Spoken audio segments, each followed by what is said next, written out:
Bismillahirrahmanirrahim. Alhamdulillahi rabbil alamin. Salatu wassalamu ala Rasulillah ma ba'd. Allahumma anfa'na bima 'allamtana wa 'allimna ma yanfa'una wa zidna ilman. Assalamualaikum warahmatullahi wabarakatuh. Alhamdulillah, kita kembali memuji dan mengagungkan Allah Azza wa Jalla. Disebabkan kelembutan dan keagungannya lah kita kembali dilembutkan oleh Allah Azza wa Jalla untuk melakukan ketaatan kepadanya dan berusaha untuk menjauhi segala larangannya. Dan di pertemuan kali ini kita akan melanjutkan dari kisah Nabi kita sallallahu alaihi wasallam. Dia adalah manusia yang terbaik dari seluruh manusia, mulai dari Nabi Adam hingga akhir penciptaan manusia. Dan alhamdulillah di pertemuan kali ini kita sudah memasuki dari kisah Nabi sallallahu alaihi wasallam ketika setelah hijrah ke Madinah.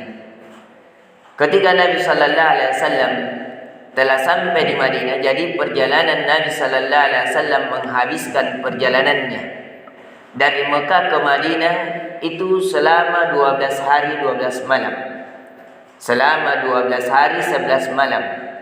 Itulah perjalanan Nabi sallallahu alaihi wasallam. Karena ketika kita melihat di peta, itu jarak antara Mekah dan Madinah itu jaraknya 430 kilo lebih. Kalau orang melakukan umrah, biasanya itu dia kalau memakai bis, yang dimana sekarang memakai bis tidak boleh lebih dari 100 kilo per jam, itu menghabiskan waktu 5 sampai 6 jam. Sedangkan kita Nabi kita sallallahu alaihi wasallam itu berjalan kaki. Yang dimana ketika kita melihat perjalanan kaki Nabi sallallahu alaihi wasallam itu bukan perjalanan yang lurus saja, tapi dia menanjak dan menurun karena dia lewati dari gunung-gunung. Yang dimana ketika Nabi bersembunyi di Bukit Sur, di Gua Hira, itu perjalanannya saja ketika kita mau menghabiskan waktu untuk naik ke gua tersebut itu bisa menghabiskan 3 jam.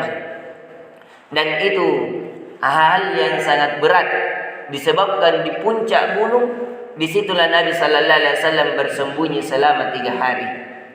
Dan di sini kita juga mengambil pelajaran bagaimana pengorbanan Nabi kita sallallahu alaihi wasallam, sehingga kita bisa merasakan nikmatnya keislaman di hari ini. Ketika Nabi sallallahu alaihi wasallam sampai di Madinah, maka penduduk kota Madinah sangat berbahagia dengan kedatangan Nabi sallallahu alaihi wasallam. Sampai-sampai di seluruh penduduk kota Madinah semua menginginkan bertetangga dengan Nabi sallallahu alaihi wasallam. Mereka mewakafkan sebagian dari harta-harta mereka, memberikan kepada Nabi, bahwa ya Rasulullah, engkau tinggal di samping saya saja. Ini tanah saya berikan kepada engkau. Begitulah semuanya. Yang satu mengatakan demikian, yang lain juga mengatakan demikian. Akan tetapi Nabi sallallahu alaihi wasallam mengatakan, biarkanlah unta ini dia memilih di mana. Artinya Nabi sallallahu alaihi wasallam membiarkan untanya masuk ke dalam kota Madinah dan membiarkan unta tersebut singgah di mana tempat singgah unta tersebut. Itulah yang dipilih Nabi sallallahu alaihi wasallam sebagai tempat tinggalnya. Mengapa?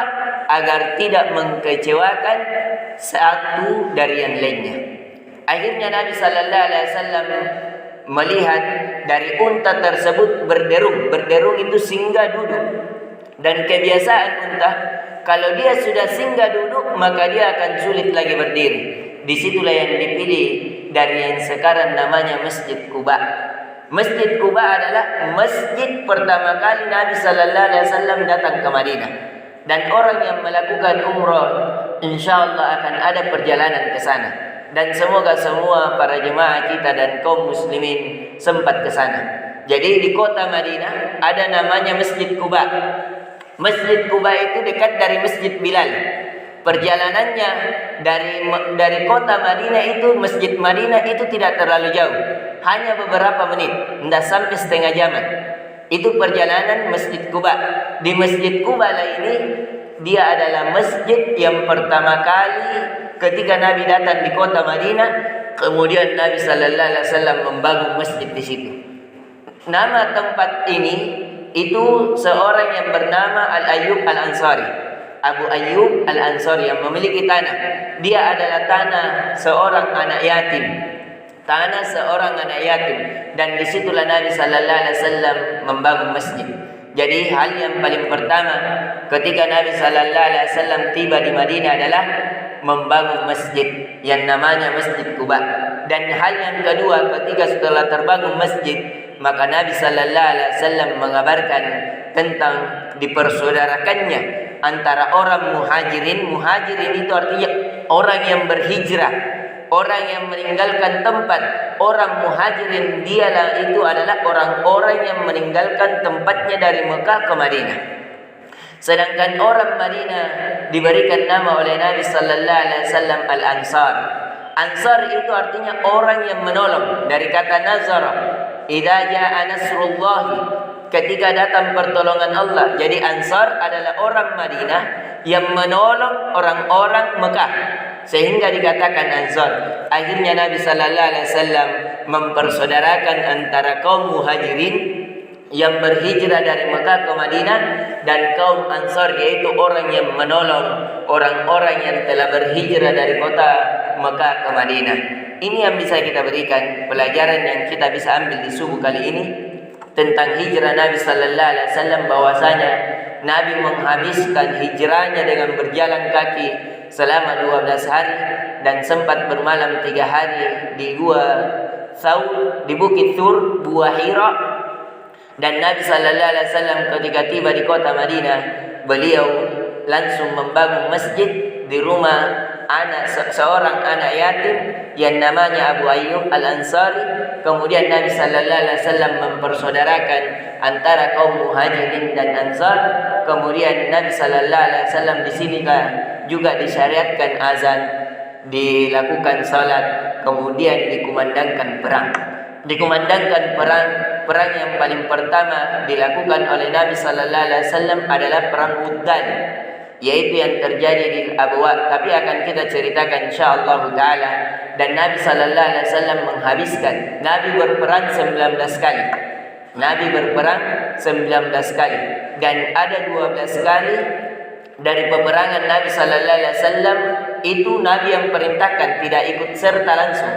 Yang ikut serta Nabi sallallahu alaihi wasallam sekitar 17 sampai 19 peperangan. Insyaallah di pertemuan selanjutnya kita akan melanjutkan dari peperangan Nabi sallallahu alaihi wasallam. Ini yang bisa kita berikan, semoga memberikan manfaat. Subhanakallahumma bihamdik, asyhadu an la ilaha illa anta, astaghfiruka wa atubu ilaik. Assalamualaikum warahmatullahi wabarakatuh.